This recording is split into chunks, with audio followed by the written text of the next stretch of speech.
Alright, starting off the video like this, trying something new with this commentary. Just real quick, I want to pay my respects and say rest in peace to Kobe Bryant. I played basketball when I was younger, always yelled those Kobe trash shots, but never thought about being a Matt Devlin.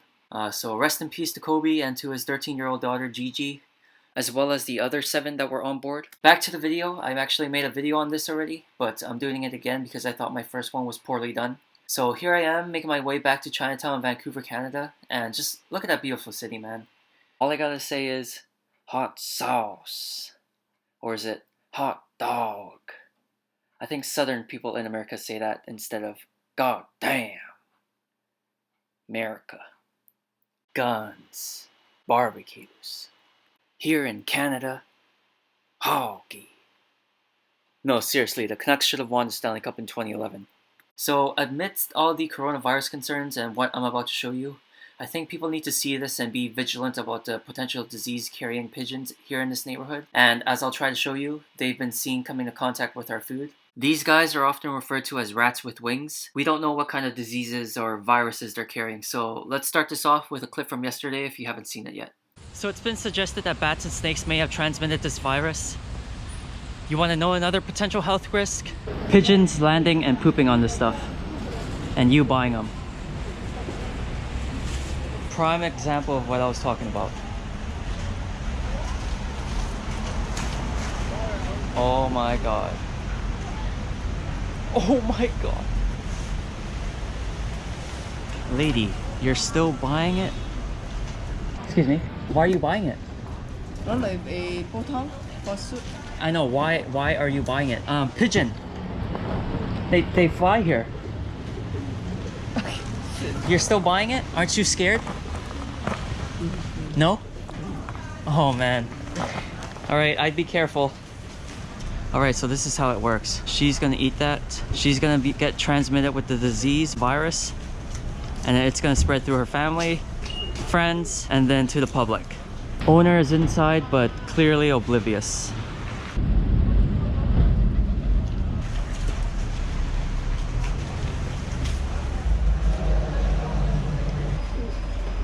I wouldn't buy stuff at this place if I were you. Keep in mind, this is happening in Canada. Also keep in mind that this could possibly be a potential epicenter of a new outbreak if it were to ever happen. Just like that fish market in Wuhan. Imagine what's happening over in China, Vietnam. If you've ever been there, you would know how the market just lays out raw meat out in the open with flies flying everywhere. It's no surprise we have an ongoing health epidemic. Okay, that was yesterday, this is today. As you can see, there's another similar incident, but at a different store. My mistake was only doing it at one location yesterday when I was trying to show you that it happens around the neighborhood.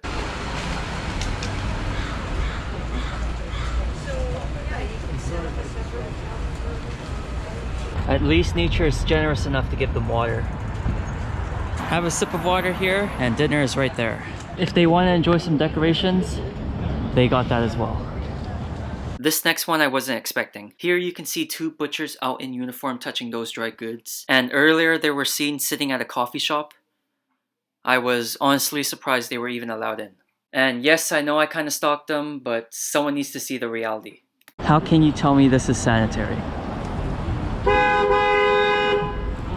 Back when I was still working as a Costco deli employee, we were forbidden from wearing our uniforms outside the department due to food safety reasons, let alone being outside.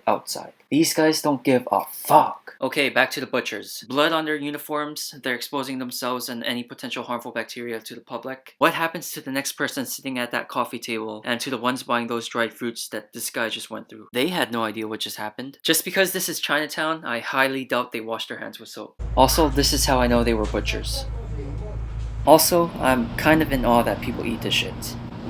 I mean, just look at it. That looks a lot better. I'm just kidding, guys. I'm not that type of vegan. You do you, I do me. Lastly, I just want to bring up pigeon nettings and spikes. Just having them means that these guys are aware of what's going on, but the problem is that they're still coming in contact with these foods. I don't even want to know what goes on behind these purposefully covered doors. Okay, so that pretty much wraps up this video. You saw those 2 butchers out in uniform exposing themselves at that coffee shop and dried goods place. I didn't plan for them to be in my video. Second presumptive case of coronavirus found in Toronto. Lunar festivals over the weekend drew big attendance, which suggests that people in Vancouver aren't that concerned about the coronavirus. What I would have to say to that is just be aware of the things you touch. You know, cough and sneeze in your elbow, hand sanitizer. Just stay vigilant, even though there's no confirmed cases in Canada yet. Also, my name is Joe Goldberg from now on.